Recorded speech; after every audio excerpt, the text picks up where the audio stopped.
May 12, 1945.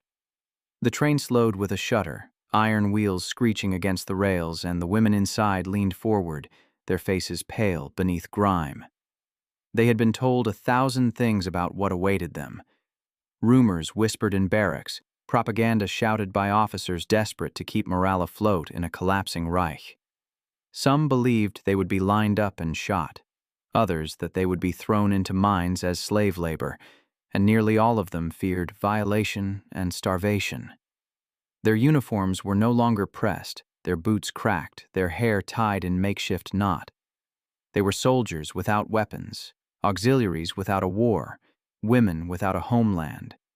The train doors groaned open, and for the first time since the surrender, air that did not reek of smoke and steel rushed in. One woman, she might have been 24, her sharp cheekbones etched deeper by hunger, stepped down first.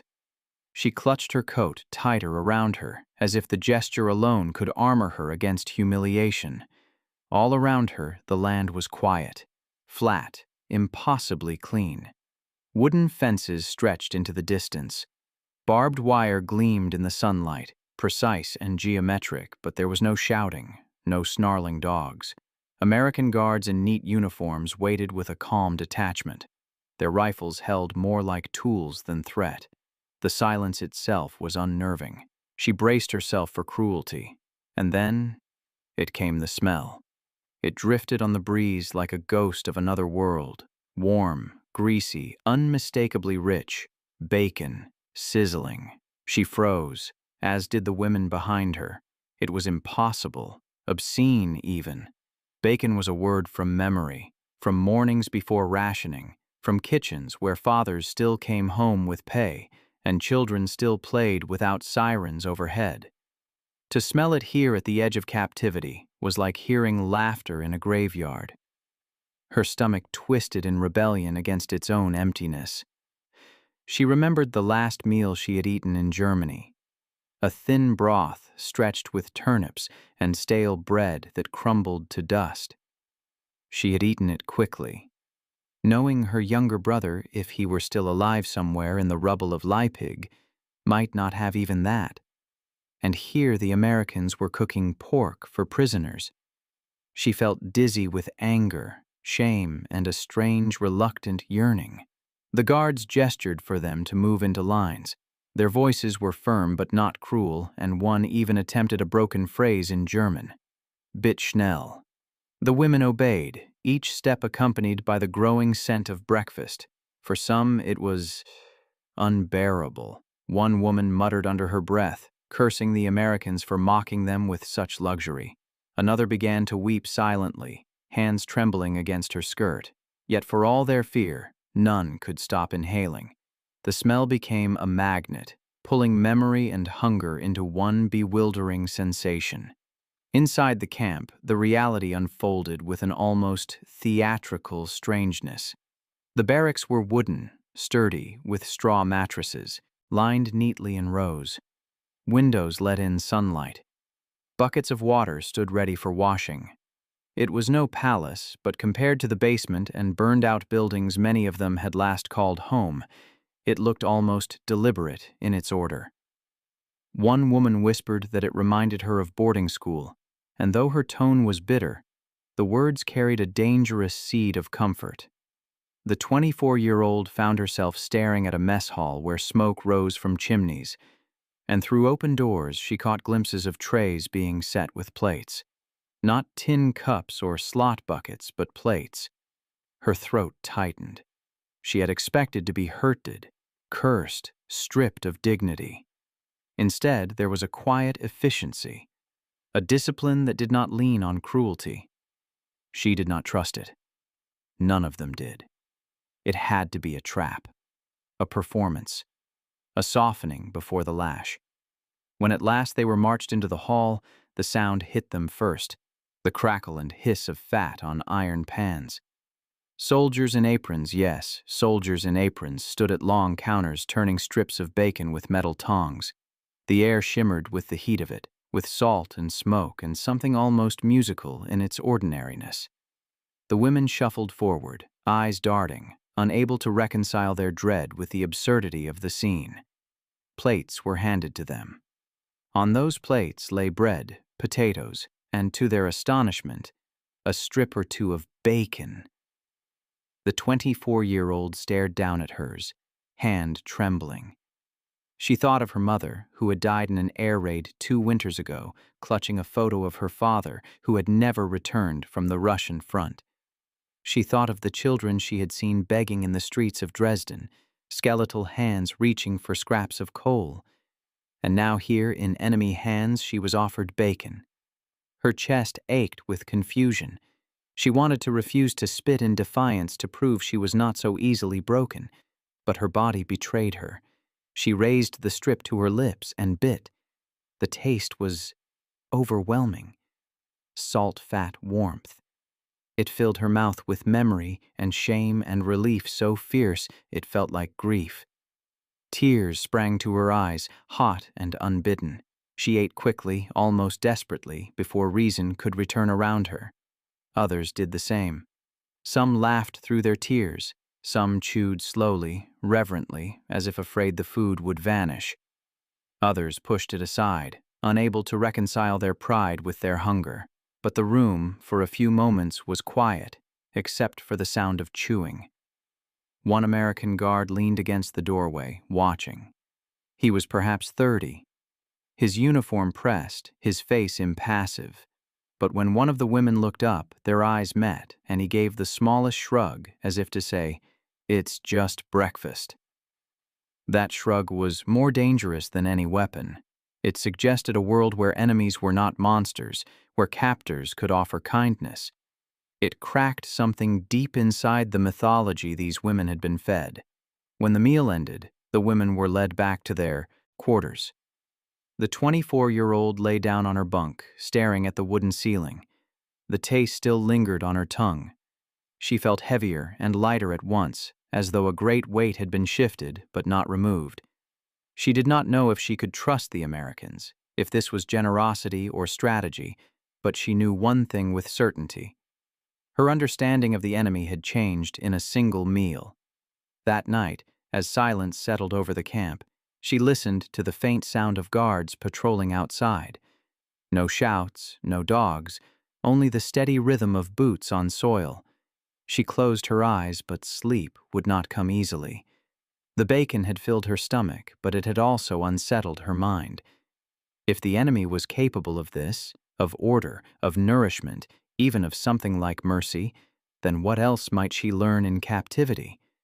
The question burned hotter than hunger. And as dawn approached, the scent returned faintly, carried through the camp by the morning wind. She breathed it in, knowing that the war she had entered now was no longer about armies or borders, but about belief. She had been taught to expect cruelty. Instead, she had been met with bacon. It was not forgiveness, not friendship, but it was something far more dangerous to her certainties. It was proof of another reality. And the most unsettling truth of all was this: breakfast was only the beginning. The women soon learned that the greatest war inside the camp was not fought with rifles or fists, but with ideas that noted at the edges of everything they had been told. For years they had lived beneath the drum-But of propaganda. Posters had screamed of American cruelty, of men who were said to be little more than mercenaries driven by greed. The radio had painted pictures of savages in uniform, men who would burn, humiliate, and desecrate any German unlucky enough to fall into their hands.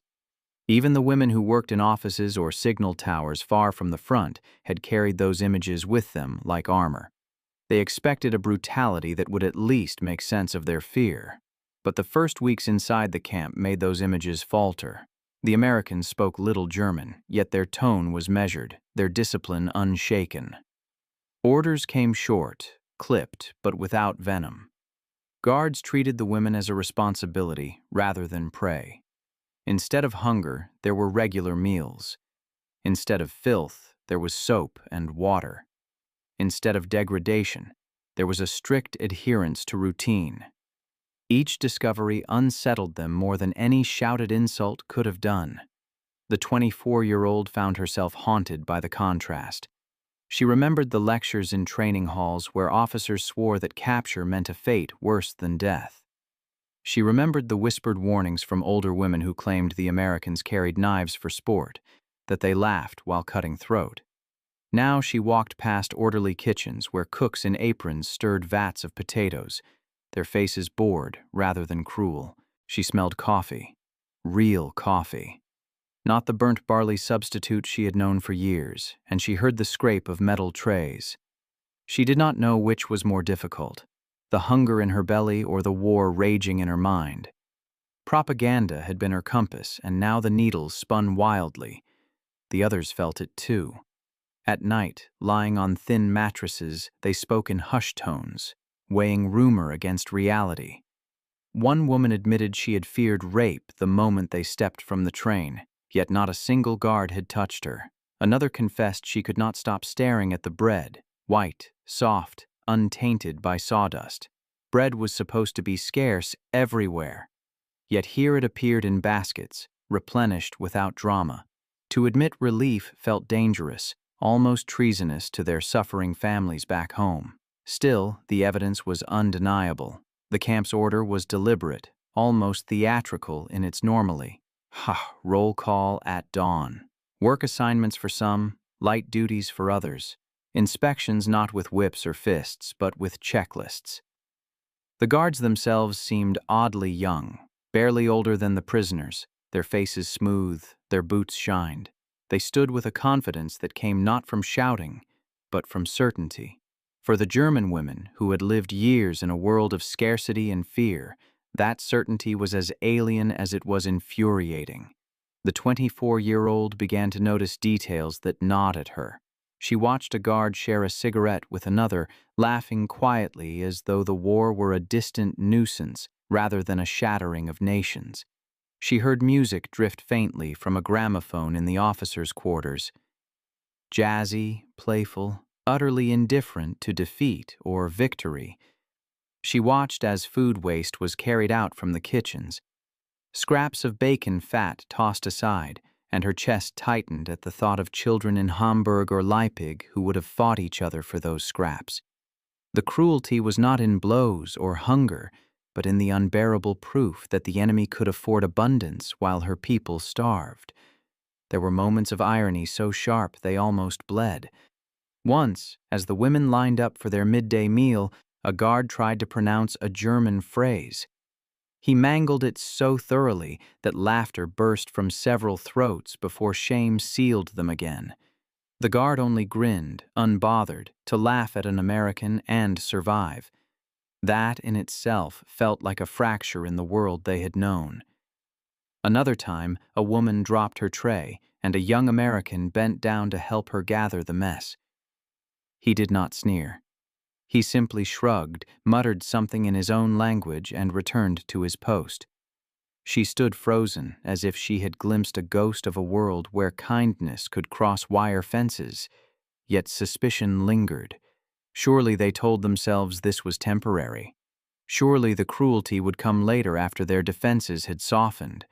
Some refused to eat the bacon, tearing it into pieces and leaving it untouched as if to prove they would. Not be deceived, others hoarded bread, slipping crust into hidden pockets in case the abundance vanished.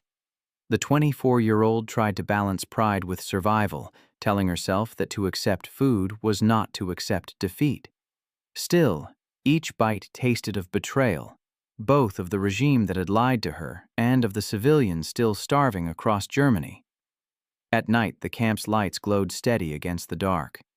Beyond the wire lay a continent in ruins, yet inside the fence there was order, routine, even safety. It was a paradox they could not untangle. Letters home, when allowed, were written carefully, sparing details, afraid of disbelief. Who would understand if they wrote, "We are eating better here than you are outside"? It would sound like treason or madness or both. Yet it was true. The Americans themselves seemed almost oblivious to the effect they created. For them, perhaps feeding prisoners well was simply a matter of policy, a line in the Geneva Convention. For the women, it was a revelation that twisted the knife of doubt deeper. If their captors obeyed rules of fairness, If their captors offered food and shelter, then the image of America as a barbaric enemy crumbled, and if that image crumbled, what else had been a lie? The 24-year-old found herself thinking of her brother again. Had he died clinging to the belief that Americans were monsters? Had he gone to his grave fighting phantoms while she now ate their food and slept under their watch?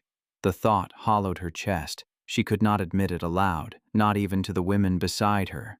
But already the war inside her mind was louder than the one she had left behind. And so the days passed, each meal another reminder that the old world was gone. The bacon became more than food. It was a weapon, a symbol, a challenge. It forced them to question not only the enemy, but themselves. Some hardened further, swearing never to bend, refusing to smile, no matter how orderly the camp became. Others softened, hesitantly, realizing that survival demanded more than defiance. The 24-year-old wavered between the two, torn by hunger and pride, shame and relief. One evening, as the sun sank beyond the wire, she sat alone, watching smoke curl from the kitchen chimneys. The scent of supper drifted across the yard, bacon again, mingling with potatoes and bread. She closed her eyes, letting the smell wash over her, and whispered a name she had not spoken since the bombing of Leipzig, her brother's name. For the first time, she felt the truth pressing against her like a blade. Perhaps the greatest cruelty was not that the Americans beat them, but that they didn't. And somewhere in that unsettling kindness lay a lesson she was not yet ready to face. When the bell rang for the next meal, she rose with the others, stomach tightening. But what awaited them in the days ahead would not only challenge their hunger, it would confront their very beliefs. For the Americans were preparing something even more dangerous than bacon ideas. The mornings began with the clang of the bell and the scrape of boots across the yard. But soon, another sound seeped into the rhythm of camp life. The murmur of voices bent over books, the scratch of pencils against paper, the halting cadence of English words forced from German tongues. The Americans had not been content with feeding their prisoners. They wanted to teach them. At first, the women laughed bitterly when they heard the rumor. Lessons behind barbed wire. It seemed absurd. Another trick to weaken their pride. But then the guards unlocked a long hut, cleared space, and set wooden benches in rows. A chalkboard appeared, scuffed but serviceable. Boxes of books followed, many with pages yellowed by years, others still smelling of fresh ink. What had begun with bacon was now continuing with sentences. The 24-year-old entered the classroom reluctantly, clutching her arms across her chest as though to shield herself. Around her, the other women shuffled with equal suspicion, their eyes darting toward the blackboard where an American sergeant had scrolled a single word in chalk. Freedom. He underlined it twice, then smiled as though the meaning itself were nourishment. The women exchanged glances, uneasy, wary of what such a word demanded of them. The lessons began simply with English phrases that twisted clumsily in German mouth. Good morning. How are you? My name is... The sergeant exaggerated his pronunciation, his voice almost playful, coaxing them to repeat. Some muttered the words with clenched jaws, others giggled at their own mistake. The 24-year-old kept her face stern, but when she whispered the words, she felt them move strangely on her tongue, lighter than the guttural weight of her own language. It unsettled her. Beyond vocabulary, the Americans introduced films. One afternoon, the women were herded into the mess hall where a projector rattled to life. The screen flickered with images of ruined cities, corpses in striped uniforms, emaciated figures stumbling through liberation gates. The women stared in silence, their faces pale, their breaths shallow. Some whispered denials, others turned away. The 24-year-old felt her stomach knot. She had believed or had wanted to believe that such stories were exaggerated. Yet the camera did not flinch. The truth unspooled before them, grainy but undeniable. The bacon had been their first shock. This was their second. Far darker. The Americans did not shout at them, did not force confessions. They simply let the images linger in the women's minds. Then they returned to their lessons, to their books, as if to say, "The world you believed in has ended. Now learn the language of another." Some women resisted more fiercely after the films, retreating into silence. Others leaned forward, hungry not only for food but for knowledge, as though education itself were a ladder out of the rubble of their old lives. Statistics filtered into their days like background noise. Over 370,000 German POWs were held by the United States, thousands of them women, scattered across Europe and America. Many camps had libraries stocked with novels, histories, even poetry. To the women who had watched books burned in public squares only a few years earlier, this sudden abundance of words was both bewildering and intoxicating. The 24-year-old picked up a battered copy of Huckleberry Finn. She did not understand all of it, but the rhythm of the sentences carried her, the mischievous freedom of the boy's journey strange and irresistible. She read in secret at night, hiding the book beneath her blanket as if it were contraband rather than a gift. Not every lesson was gentle. An American officer once asked the class to write about their childhoods, in English if possible, in German. If not, the women bent over their papers, scratching memories of farms, cities, mothers baking bread, fathers returning from work, school days now blurred by war. When the officer collected the pages, he read some aloud, his voice, even his accent, heavy. The 24-year-old's story was among them. She heard her own words, halting and imperfect, carried back to her in the enemy's voice. For a moment she felt stripped bare, and yet in that exposure there was something unexpected. She realized the Americans were not mocking, but listening. Humor crept in at odd moments. Once during an English drill, the sergeant tried to teach the word bacon. The room erupted in laughter before he even finished writing the letters. The women exchanged knowing looks, their shoulders shaking. For a few moments, the barbed wire melted away, and the absurdity of it all, the enemy teaching them to name the very food that had unsettled their souls, was too much to contain. The sergeant grinned, chalk dust on his fingers, and let the laughter run its course. Still, tension underpinned everything.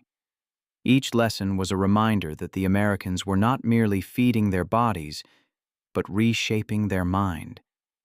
The 24-year-old wrestled with guilt whenever she found herself enjoying the lessons. She thought of her brother, buried beneath rubble or mud, who would never read an American book, who would never hear jazz from a gramophone. She thought of her mother, who had died believing that victory was still possible. Was she betraying them by sitting on a bench, repeating foreign words, letting herself be moved by stories and songs? Yet the alternative, to close her ears, to retreat into silence, felt like death of another kind. The camp newspapers written by prisoners under supervision became another battlefield. Articles debated politics, philosophy, the meaning of democracy. The women read cautiously, their fingers smudged with ink, their eyes widened by ideas once forbidden. To think, to question, even to doubt. These acts became small rebellions against the past. Some tore the papers to shreds after reading, afraid of what the words might make them feel. Others folded them neatly, tucking them away like relic. Day by day, the 24-year-old felt herself drawn into the quiet revolution of learning. She began to greet guards in English, testing the phrases on her tongue. She lingered by the library hut, running her fingers along spines. She found herself humming a tune from a film reel, though she quickly silenced it when others glared. It was as though the wire fences no longer confined her body alone, but her beliefs as well, and each lesson cut a tiny hole through which another possibility leaked. But the lessons were not without pain. When another reel was shown, this time of American soldiers distributing food to liberated villages, she felt a hollow ache. She remembered German children clawing for scraps, her own gnawing hunger on the long march to captivity. She realized that while she ate bacon behind barbed wire, her people starved outside it. The contradiction tore at her, leaving her restless. The Americans did not press for gratitude. They did not ask for loyalty. They simply continued day after day to feed, to teach, to show. It was an unrelenting strategy, more patient than any whip, more unsettling than any blow. The 24-year-old began to understand that their greatest weapon was not their rifles, but their certainty that knowledge itself could undo the chains of the past. One evening, as the sun bled red across the yard, she lingered outside the classroom hut. In her hands was a notebook filled with her clumsy English sentences, her handwriting shaky but determined. She looked up at the barbed wire, its edges glowing in the last light. Beyond lay ruins she could barely imagine returning to. Inside lay lessons she could not yet admit she wanted. For the first time she wondered not what the Americans would do to her, but what they were already doing inside her. And when the bell rang again, calling them back to the hut for another lesson, she hesitated. Her feet felt heavy, torn between defiance and curiosity. But as she stepped forward, she realized the war had shifted once more. No longer a battle of guns, nor even of propaganda. It was now a battle for her very imagination. And the next thing the Americans planned to show them would cut deeper than language, say, or book. The gates opened with the same metallic groan that had once swallowed them whole, only now it released them into a world they scarcely recognized. Months, some even years, had passed behind wire, and the women who stepped out were not the same as those who had first inhaled the scent of bacon with disbelief and suspicion. The 24-year-old adjusted the small bundle she carried, some clothes, a notebook filled with halting English phrases, a book left behind by a kind guard, and tried to brace herself. She had survived captivity, but survival outside the fence felt less certain. The train that carried them back toward Germany was crowded, rattling across landscapes scarred with silence. Villages lay flattened, chimneys rising like broken teeth from ash. Bridges hung twisted over rivers, their steel skeletons catching the sun. The women pressed their faces to the glass, searching for familiarity and finding only wreckage. One whispered that the Americans had treated them better than their own bombed-out cities ever would. Another muttered that perhaps captivity had been mercy disguised. No one argued. Their thoughts were heavy with images of meals eaten in relative order, while beyond the ocean their families had queued for hours for turnips and black bread. When the train stopped, the 24-year-old disembarked into chaos. Crowds surged, faces gaunt, eyes hollow. Children clung to mothers' skirts, their cheeks sunken, their voices small with hunger. She stood still, heart pounding, overwhelmed by the cacophony of need. For a moment she longed for the regimented lines of the camp, the certainty of meals, the predictability of bells. Shame pierced her at the thought. Freedom was supposed to taste sweet. Instead, it tasted of ash and absence. Her hometown was gone, where once had stood neat rows of apartments, now only rubble-sprawled brick scattered like bones. She found the street where her family's home had been, only to discover it flattened. A neighbor, limping and gay-haired, told her her brother had never returned. Her father had died at Stalingrad. Her mother crushed beneath beams during an air raid. The words landed without ceremony, yet they hollowed her chest as if struck by artillery. She stood amid the ruins, clutching her bundle, the scent of bacon from memory rising cruy in her nostrils. To have been fed so well while her bloodline starved was that survival or betrayal. The days that followed were a strange limbo. She lodged with distant relatives who eyed her with suspicion. They had suffered hunger, cold, and bombardment. She had been a prisoner, yet she had eaten. Her cheeks carried color, her frame more solid than theirs. One relative asked sharply, "What did you give the Americans in return?" She could not answer. How could she explain that survival had been offered in the form of order, meals, even books, without barter or humiliation? Her silence only deepened their mistrust.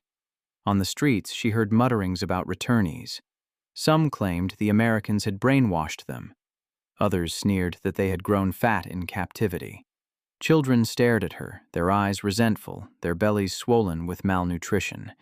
She avoided looking at them, for each glance carried the weight of accusation. At night she lay awake, hearing her relatives shift restlessly, wondering if they resented her presence, if they believed she carried shame disguised as strength. Yet in the quiet, the lessons returned to her. She remembered the chalkboard word, freedom, and the films that had seared her illusions.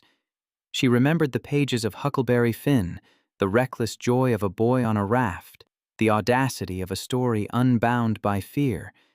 These memories clashed with the ruin around her. The Germany she had come home to was not only destroyed in stone, but in spirit. Neighbors muttered about blame, about revenge, about betrayal. The 24-year-old listened, but inside her another voice grew louder, one she had first heard in the classroom hut. Still, guilt shadowed her. Each time she smelled food cooking, thin cabbage soup, burnt barley coffee, her mind betrayed her with a memory of bacon sizzling in an American pan. The contrast was unbearable. She wanted to share it, to tell someone how surreal it had been, but she knew how it would sound. Boastful, ungrateful, treasonous. And so she kept it locked inside. The taste of bacon becoming not just memory, but secret, a burden too heavy to confess. One afternoon she passed a crowd gathered around a truck where aid workers handed out tins of food. Children scrambled. Women stretched out thin arms. She stood at the edge clutching her bundle until a man in a foreign uniform handed her a can. She stared at the label American. The sight made her throat tighten. The war was over, yet here again the enemy fed her people. She wanted to scream, to throw the can into the rubble, but her hands would not release it. She carried it home where her relatives opened it greedily, scraping the contents into a pot, praising the Americans' abundance. She said nothing, but inside something shifted. The enemy had fed her once in captivity. Now they fed her people in ruin. The pattern could not be ignored. As weeks passed, she began to write in her notebook again. Clumsy English sentences, scraps of memory, questions she could not silence. Sometimes she wrote about her brother, sometimes about her mother, but often about the camp, the smell of bacon, the silence of the guards, the chalk dust on the sergeant's fingers. Her relatives caught her once, frowning at the foreign words. "Why waste ink on their language?" they asked. She lowered her eyes, but in her heart she knew the answer because it connected her to a world that had not been reduced to rubble. Slowly she realized that captivity had not ended at the gate. It lived inside her in the conflict between memory and reality, between propaganda and experience. She was free in body but bound in thought, torn between loyalty to the dead and the undeniable truth of what she had seen. The bacon, the books, the films, they had not only filled her but changed her. She could not return to ignorance no matter how much she wished to. One evening she walked again to the ruins of her street. The sun dipped low, casting long shadows across broken brick. She sat on a stone, opened her notebook, and wrote a single sentence in English. "I am still alive." The words looked fragile on the page, yet they felt stronger than any uniform she had worn. She closed the book, pressing it against her chest, and let the silence settle. The taste of bacon lingered, no longer just food, but symbol, both gift and curse. It had been proof of a world beyond the barbed wire, a world where enemies fed instead of starved, where words replaced whips, where books replaced commands. It was not mercy, not forgiveness, but something more dangerous, possibility. And as she stared at the ruins of her city, she realized that survival was not the end of her war. It was the beginning of another. One fought not with weapons, but with memory, guilt, and the fragile hope that perhaps humanity could still be rebuilt from ashes. She rose, tucking the notebook under her arm, her steps slow but deliberate. The streets around her echoed with hunger and bitterness. Yet inside her, the sizzling echo of bacon refused to die. It whispered of contradictions, of truths that unsettled, of futures that might yet be written. And as night fell, she understood with a clarity both terrifying and liberating. The war had ended, but the real battle, the one for meaning, was only just